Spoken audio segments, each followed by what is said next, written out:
So that idea there is we have this nexus, this accumulation of regulations that can cumulatively have a huge impact. Any one of those maybe wouldn't have been a big deal, but dealing with all of those together led to a doubling of the cost of their project. And I think it's easy to recognize that that's a problem, especially if those regulations, if all that red tape doesn't lead to any sort of benefits, as was the case there. There was no amount of environmental protection that came about as a result of all that. So then, if you recognize the problem, the next question is, well, why do we continue doing it? Why does this occur? So I'm an economist. I tend to think about things in terms of incentives.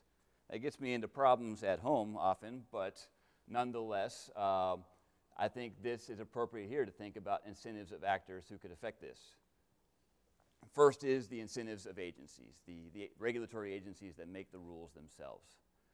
I used to work at one, and I've spent my career studying them.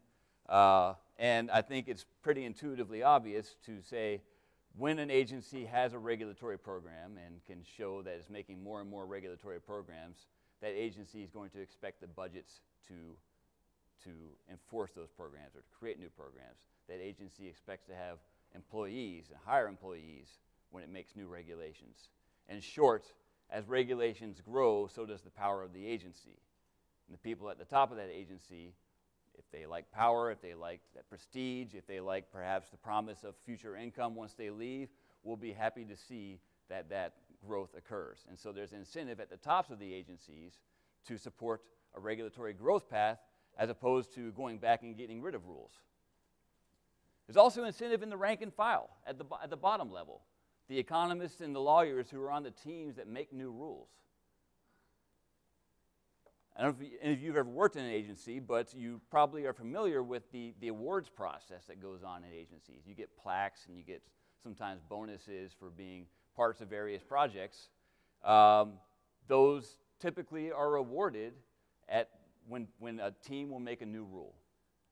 Those are very rarely, if ever, awarded if a team says, oh wait, maybe we shouldn't make a new rule. Maybe it's not a good idea.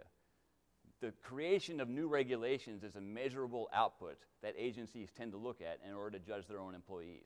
And employees realize that. They realize that if I can be part of teams that make more rules, then I'm going to get rewarded in my career.